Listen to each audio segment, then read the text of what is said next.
kagalakan, no? Pero dito po, sa Isaiah 55, verse 1 and 2, medyo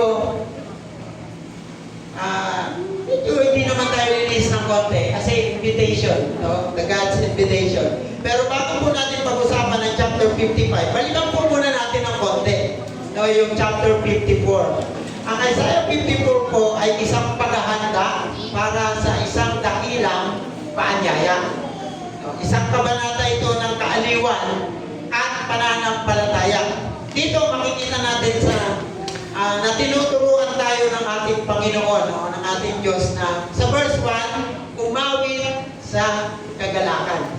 And after that, asahan ang mas malaking pagpapala sa verse 3 and 4. And sunod nun, paalala sa atin ng Diyos na huwag kang matakot in verse 4 to 10. Pagkatapos, ang huling verse na makikita natin in verse 11 to 17 ay isang kabanata po na ginagarantiya ng ating Panginoon na tayo ay bibigyan niya ng protection.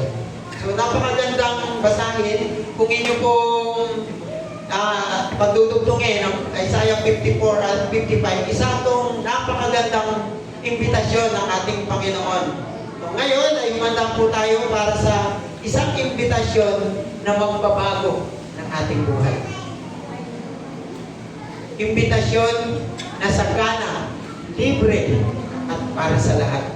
Bago po tayo mag-umpisa, let's bow our head and let's pray. Panginoon, Diyos naming Ama, Diyos naming Banal, salamat po sa iyong salita na pagpupulay-pulayan namin ngayong gabi. Salamat po sa buhay ng bawat isa na nandito. Nandito po kami, Panginoon, at papakumbaba, lumalapit sa iyo. Pakalinisin mo po ang aming mga puso, Panginoon, para na sa ganon, maayos po namin maramdaman ang salita mo. Kasabay po ng paglamig ng simoy ng hangin ay ang pagyakap mo sa amin, Panginoon.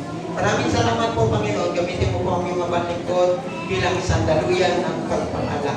Salamat po. Ito po ang aming dalangin sa pangalan ng Jesus. Amen. Pag December, sabi nga ni Pastor ng Sunday, dumarami na ang imbitasyon. Sabi pa nga niya, may tanong siya doon, sasama ka ba? Why not? Diba? Kahit saan, sasama tayo. Lalo na nga, pagkakilala talaga natin. Pagkakilala natin yung ating nag-invite sa atin, pag yung malapit na kaibigan natin o kamag-anak, sasama at sasama tayo. Without knowing kung saan niya tayo dadalhin. Kadalasan po, matatanggap natin yung invitasyon na yan pag may birthday, may fiesta. Pero sa Old Testament, no, fiesta yung tinutukoy doon. O sa kahit anong okasyon. So our topic tonight is hahatiin natin sa tatlong bahagi. And the first point, the first thing is that this invitation of Jesus is free. Gaano kahalaga sa atin yung maanyayahan tayo maghapunan ng libre? Magkano ang per meal ng isang pamilya today? Sino nakakalam? 500 para makakain ka ng maayos.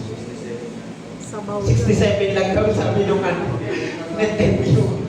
500, no? Ano na? Parang ang 1,000 ngayon, barya na lang.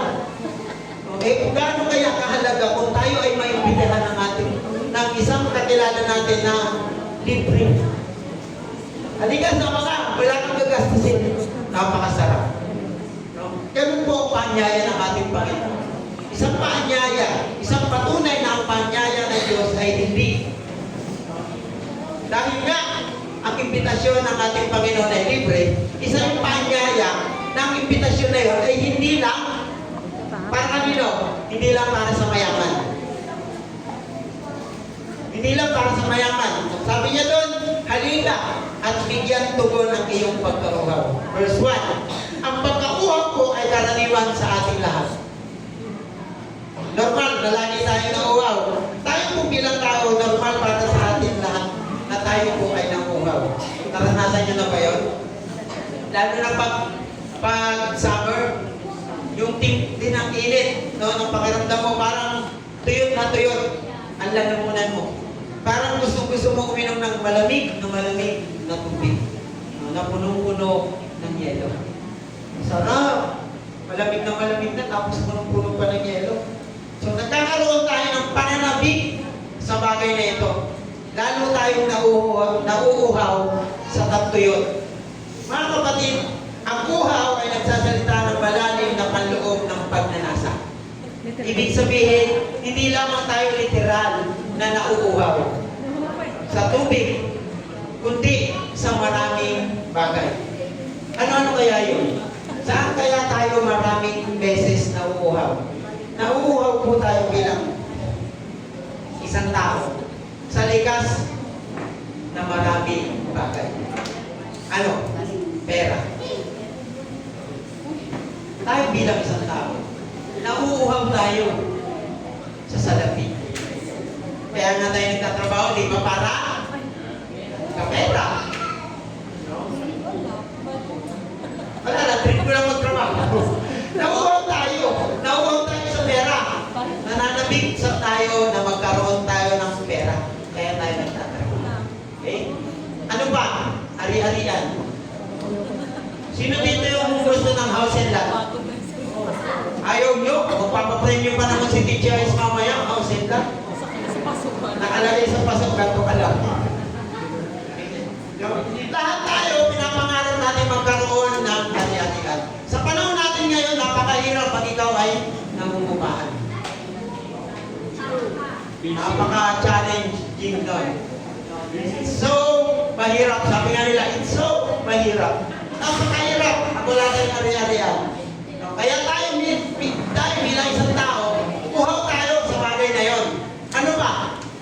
Hello, eto, pag nasa kumpanya ka, eto, yung pinakuhawan ng ibang tao. Ano? Yung posisyon. Gusto ko maging manager. Gusto ko ma-promote ako. Ako po dati na nasa 7-Eleven as a security guard. Pinangarap kong tumaas sa posisyon ko. And now I realize, guard lang pala. walang asenso, walang pagtaas. Kasi single post lang naman ako doon. Kasi yung mga kumari ko doon, mga nagtataasan talaga yung posisyon. Mula service crew hanggang manager. No, may ganun tendency sa 7-Eleven. So sila, kahit, eto real talk to para sa ibang mga Pilipino. Hindi ko naman nila lahat. Para umangat yung kanilang posisyon, sisirain mo yung kapwa. Sisirain mo yung credibilidad mo. Minsan, mananapak ka ng tao para umangat yung posisyon mo. That is the reality. People nowadays. Lalong-lalo na pag nasa big company ka, di natin alam kung anong position battling dyan sa SMC Corporation, kay Gokong Kwe. Di natin alam kung paano sila nagtatagisan para doon sa posisyon na yun. Ano pa? Uhaw din tayo mga kapatid sa isang prestigyosong pamumuhay. Natural, sino ba naman yung ayaw ng ganong pamumuhay? Yung tipong pakuya-kuya-kuy ganun lang. Ganun lang. Tapos patimplat yun. Yaya pa, hindi ng kape. Ang ganun-ganun ka lang, napakasarap yata nun. So, yung magkakape ka lang, lalabas ka pa ng Starbucks.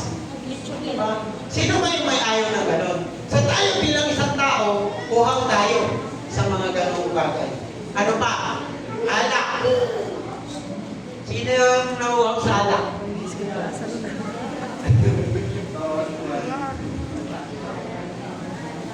Nauhaw tayo dun. Iba pang, ano pa? Iba pang, yung iba, droga. Sino nilalakay? Ito pa. Uhaw din tayo bilang isang tao sa word na kasiyahan. Gusto natin yan makuha. Kahit minsan pagsamantala, gusto natin makuha yan. Ano pa? Yung labis na pagmamataas. Maraming mga tao ang gumagawa ng walang kabuluhang pagtatangka upang ano? Upang matugunan yung pagkauhaw sa mga bagay na yan. Lalo na sa masamang bisyo. Lahat ginagawa natin kahit masama na. Ganun po ang tao. Hindi ko naman nila lahat, pero sad to say, ganun po talaga ang tao. Kahit masama na. Kasi nga, uhaw tayo sa mga bagay na yun. Gagawin ang lahat dahil akala natin, yun yung bagay na makapagsasatisfy sa atin. Kaya, kanina nakalimutan ko bagitin yung title. No? Title ng ating pag-uusapan is Come and Be Satisfied. Ngayon, kung tayo ay nauuhaw, satisfied ba tayo? Kung sakaling makuha natin yung mga bagay na yun. Kaya mainanyayahan tayo ng ating Panginoon na lumapit at uminom ng tubig na buhay. John chapter 4 verse 13 to 14, sabi niya dyan, ang umiinom ng tubig na ito ay muling mauuhaw. Ngunit ang umiinom ng tubig na ibibigay ko ay hindi na muling mauuhaw. Ano ba yun? Ito ay magiging isang bukal sa loob niya, babalo at magbibigay sa kanya ng buhay na walang hanggan. Mga kapatid, uhaw man tayo sa maraming bagay. Lagi natin isipin, sana uhaw din tayo maramdaman ang buhay na walang hanggan.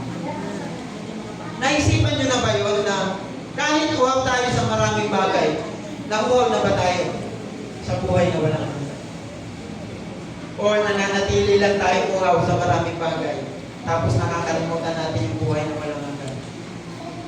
Ang ganda ng mensahe ng Sunday sa NCAC, no, sa mga nakasama namin. John 3:16. Focal point, ang buhay na walang hanggan. Ngayon tayo mga kapatid, bilang isang tao, uhaw ba tayo dun sa tinatawag na buhay na walang hanggan? Or binabaliwala lang natin? Kasi tayo bilang isang tao, akala natin yung buhay na walang hanggan, nandyan lang yan. Yes, nandyan. Pero kung hindi po natin nahanapin yun, hindi po natin mararamdaman. Libre yung binigay ng ating Panginoon, pero kailangan po natin manampalataya sa Kanya. And ang sinasabi po ng Isaiah ay karaniwang salita para sa banal na biyaya. Ang tubig na buhay na mga pagbibigay sa atin ng tunay na satisfaction. Mga kapatid, kung tayo man po ay nauuhaw sa maraming bagay, tanungin po natin yung ating mga sarili. Baka kaya tayo nauuhaw kasi hindi tayo umiinom.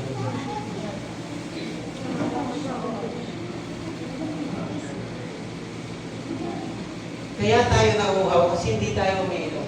Ito lagi itong nangyayari sa bahay. Meron pa hindi akong tubig, nakpahingi kami ng tubig. Una pa silang iinom bago pa niya bigyan ng tubig.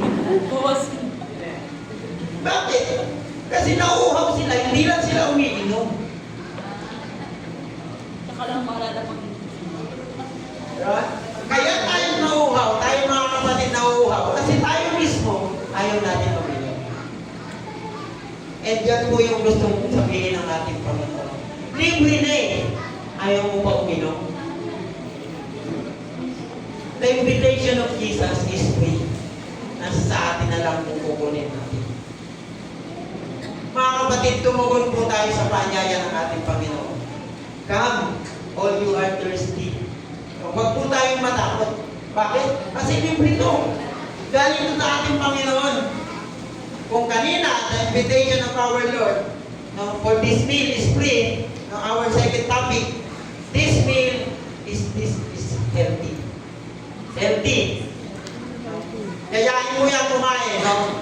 Meron kami kilala, pag kinain mo ng baboy, hindi yan kakain. Pag pinakain mo ng baboy, hindi yan kakain.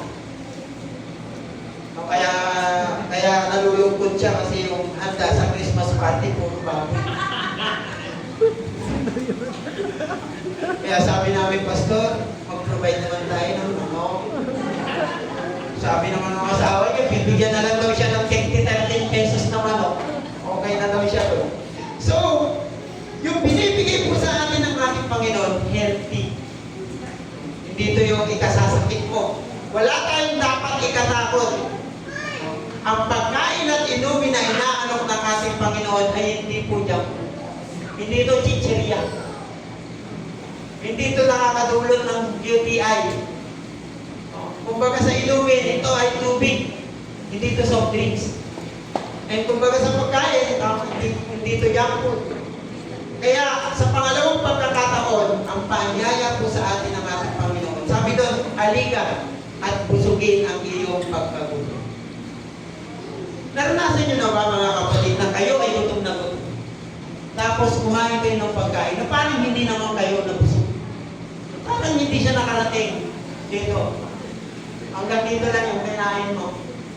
Yung naranasan ko ito dati nung ako'y nag-a-apply. Siyempre, tipid-tipid ka pa. Kahit ka lang ng Skyflex, okay na. Para kahit pa paano magkalaman yung tiyan mo. Biktima mo ako nun, yung mag-a-apply, mayroong Skyflex dito sa bulsa. O parang John Lloyd yung bulsa na. John Lloyd ba yun? Yolo. Yolo. So, ang gutom po ay nagpapaalala sa atin sa pangangailangan para sa masustansyang pagkain. Hindi po tayo mabubusog sa chichirya. Ulitin ko po, sa mga bata, hindi po tayo mabubusog sa chichirya. Sabi ni Teacher ay sa Mr. Chips, okay lang. Sa favorite ko yun. Okay? Hindi po tayo, matagal na daw siya hindi kumakain. Hindi po tayo mabubusog sa hindi mga masustansyang pagkain. Tama? Basically, ang kailangan po natin, kanin at ulam ang makapagbibigay sa atin ng kabusugan.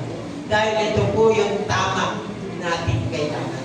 Pero kung tayo po ang tatanungin, physically, busog tayo. Alam niyo po ba na mayroong isang bahagi o parte ng buhay natin ang nagugutom? Ang ating pong spiritual body. Sino ang nagbasa ng Bible ngayong araw? Aray. Hindi niyo po ba alam na ang pagbabasa ng Biblia ay pagkain ng ating spiritual body?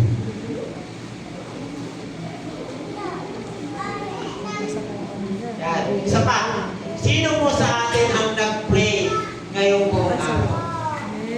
Ay, salamat naman. Nakapag-pray kayo.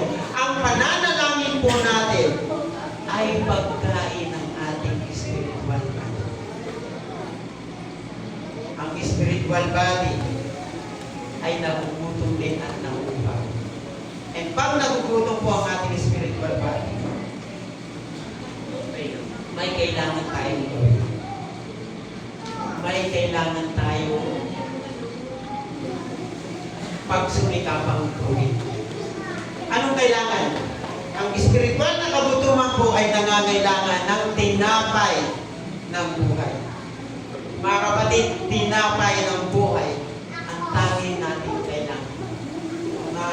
Nung nagulay-gulay ako ng mensahe ngayon, binalikan ko yung kanta ng tinapay ng buhay. Ang nakakaiyak na parang ang sarap ng kanta. Nakakabusog. Although sinabi ko kanina, kanin at ulam lang. Pero sa atin pong spiritual body, tinapay ng buhay. Ipinangako ang mga pagpapaalala sa mga nagugutom sa spiritual. Sa Mateo chapter 5 verse 6, sabi doon, mapalad ang mga nagbibinting makatupad sa kalooban ng Diyos sapagkat ipagkakaloob sa kanila ang kanilang pinipili. Subalit bigo ang pagsisikap ng tao na bigyan kasiyahan ng spiritual na gutom, sapagkat si Jesus lamang ang makapagbibigay ng satisfaction sa mga taong naghahanap ng spiritual na kabusugan. Mga kapatid, lagi po natin busugin ang ating spiritual body. Huwag natin kakalimutan kung sino yung ating tagapagligtas, kung kanino natin isinuko ang ating sarili. Mga kapatid, pag gutom po yung ating spiritual body, dyan papasok na mamihina tayo. Dyan papasok yung magkakasakit yung ating spiritual body. Ang isang halaman, pag hindi mo ito diniligan, ito po ay mamamatay. Ang spiritual body, pag hindi po natin ito pinakain, tayo, yan din po ay mamamatay. Manghihina. Kaya, lagi po natin busugin yung ating spiritual body. Paano mapupusok? Sa pamamagitan po ng ating Panginoong Yesus. Ang tinapay ng buhay. Kung ikaw ay na spiritual. Kanina po, habang ako'y nag-orient nung kapalitan kong guard doon sa video.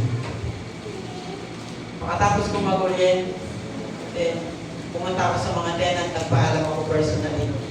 And parang bumaba sa akin yung banal na espiritu na mag-pray bawat tenant. Pinag-pray ko po sila kanina.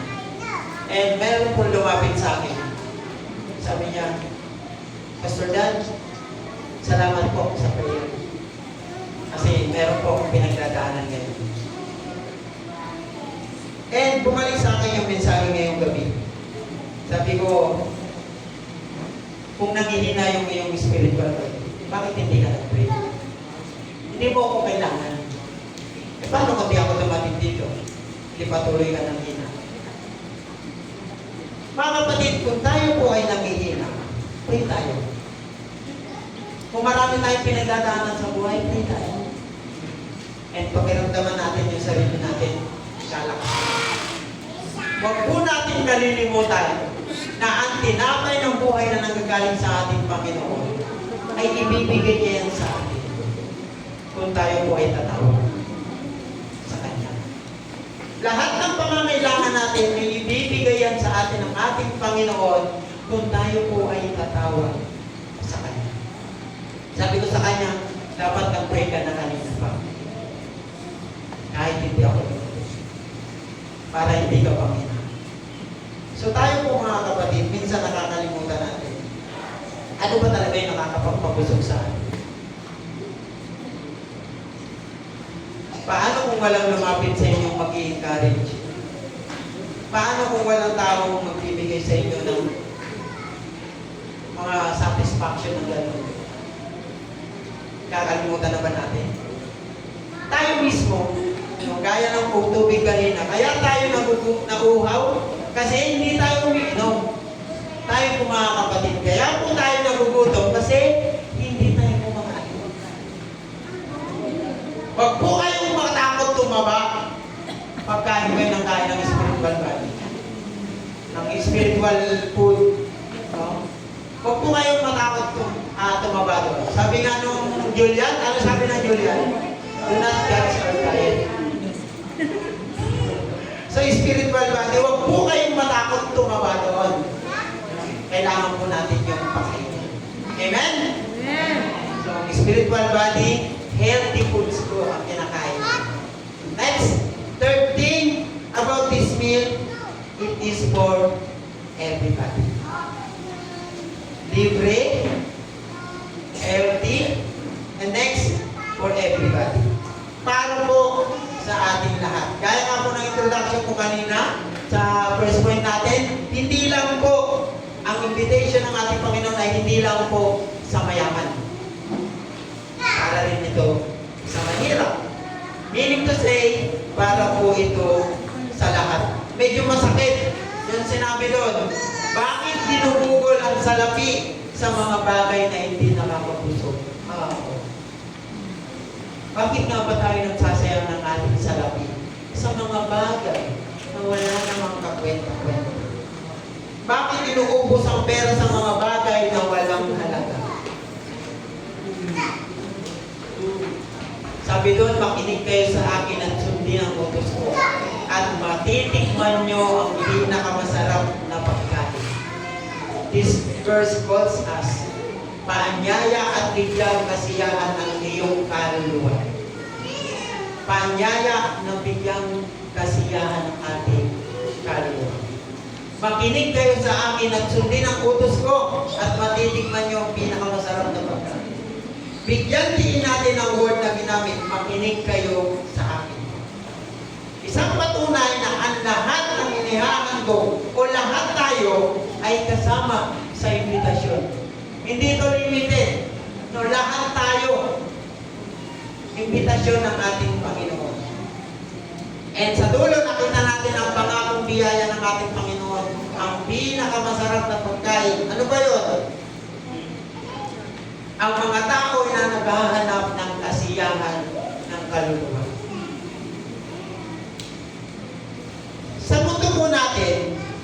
secular world. Hindi po literal na kulang ang sinasahod ng isang tao. Hindi lang po talaga tayo nakukumpleto. Satisfaction po ang gusto nating makuha. And dito rin po, satisfaction ng ating kaluluwa, yung gusto nating makuha. Satisfaction sa ibang bagay, medyo masakit na katotohanan. Ang tao gumagastos hindi lang para sa pagkain. Gumagastos ng pera para sa hindi lamang pagkain, ha? May mga bagay gaya ng damit, sapatos, bag, which alam naman natin na magagamit naman natin yon. Pero yung mga kilala kong mga mayayaman, 59 pares ang sapatos. Dadalawa lang naman yung paa. Paano kaya yun? Sabi nila sa akin lahat ng sapatos. Kada oras siguro, iba ang sapatos. Oras-oras. 24 hours per day. Kulang pa rin. Diba? So, the point here, sa buhay natin bilang isang tao, ano ba yung wants natin? Ano ba yung needs natin? Dito nagkakataloy, yung wants versus needs.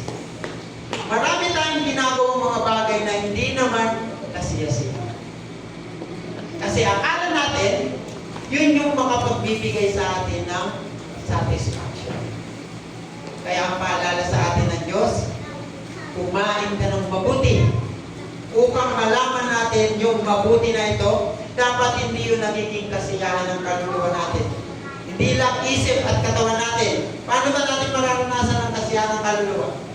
Ang kasiyahan po ng kaluluwa ay dumarating sa pamamagitan ng pananampalataya kay Kristo. Nagugutom ba kaluluwa natin? Nauuhaw? Paano ba natin masasatisfy ang ating kaluluwa? Sa pamamagitan po ng pananampalataya kay Kristo. Maaari tayong madaya at sanlibutan. No? Kung ang mga mundong kasiyahan lamang natin ang hahanapin natin, madadaya at madadaya talaga.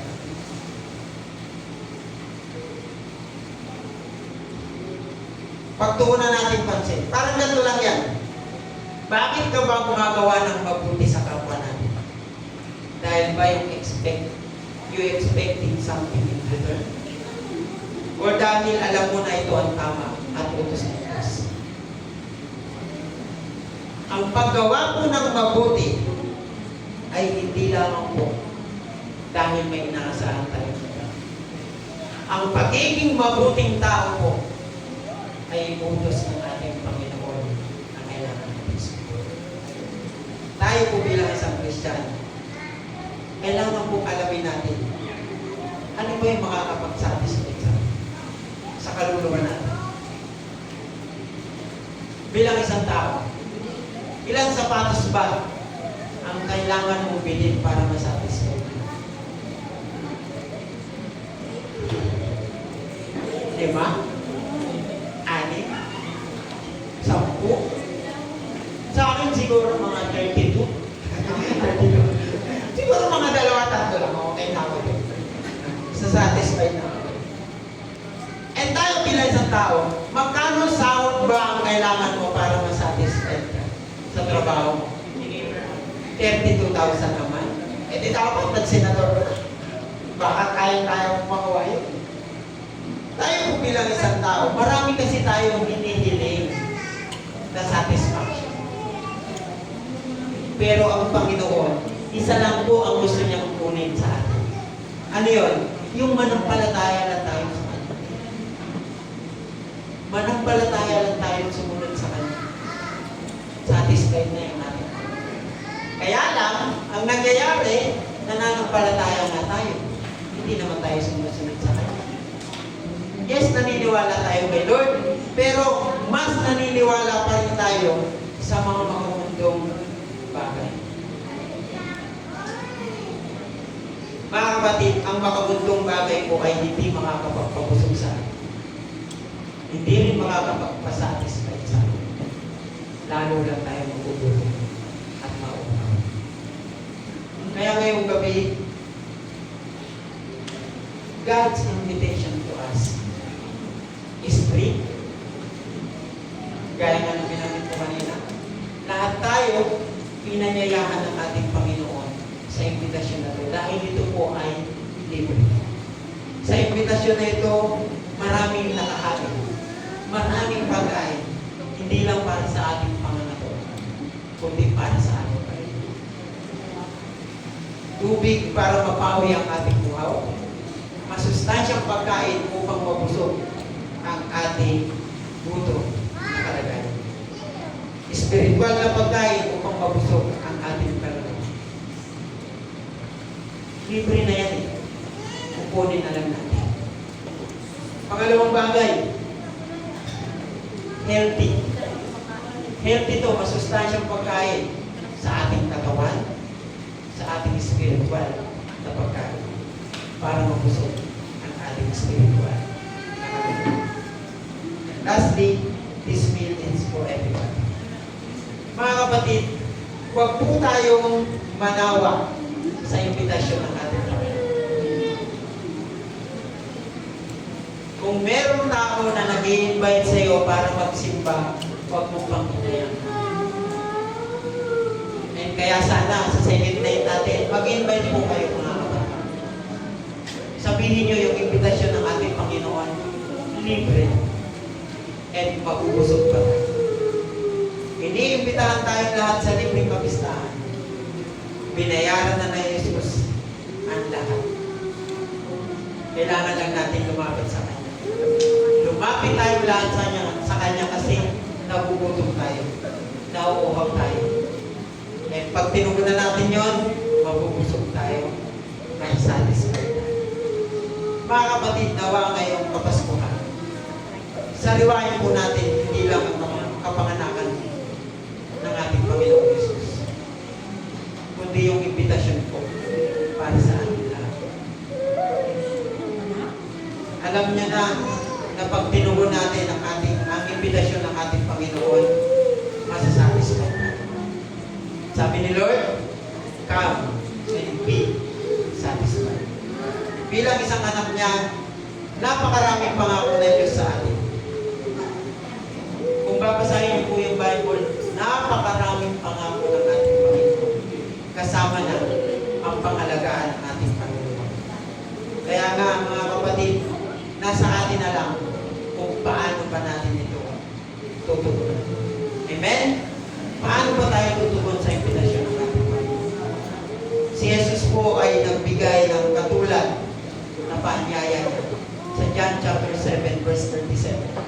Sinabi ng kasulatan, sabi doon, sa huling at pinakadakilang araw ng kapistahan, tumayo si Jesus at sinabi sa malakas na tinig, ang sino man na uhaw ay lumapit sa akin at walang magandang maitutulot ang pera. Ang paanyaya ng Diyos ay hindi lang para sa mayaman, sa makapangyarihan, kung nagnanais ka ng posisyon. Ang imbitasyon ay para sa mga walang anuman na dala, kundi ang tiwala at pananampalataya at tanggapin ang dapat ibibigay ng Diyos. Mga kapatid, hindi po kulang ang binibigay ng Diyos. Sabi nga ng talata kanina, tubig, alak, gatas, libre yan lahat. Ang tubig na nagbibigay ng buhay, nakakapresko, naglilinis, pampalakas ng katawan. Kung walang tubig, walang buhay. Ang alak o wine, upang ipagdiwang, no? Nagsiselebrate tayo ng ating kapanganakan ng ating Panginoon. Kumakatawan yun sa kagalakan ng pagiging isang Kristiyano at pagdiriwang ng bagong buhay na inalay kay Kristo. Mga kapatid, huwag po nating kakalimutan na kung matagal na pumakatok ang ating Panginoon sa ating mga puso, ibig sabihin, hindi pa natin tinatanggap yung imbitasyon. Kung paano tayo nakakalimot sa ating Panginoon, ang Panginoon ay hindi nakakalimot sa atin. Sabi niya, come and be satisfied. magandang pangako ng ating Panginoon. Na pag tinugon natin yung paanyaya na, masasatisfy tayo. Kaya tanungin niyo yung mga kapatid. Tanungin niyo. Kapatid, Kapatid, satisfy ka na ba? satisfied ka na ba? Pag may sumagot dyan ang hindi pa, invite mo ulit. Kasi dapat satisfied tayo. Mga kapatid, ACCS family, walang hindi satisfied sa ACCS family. Amen?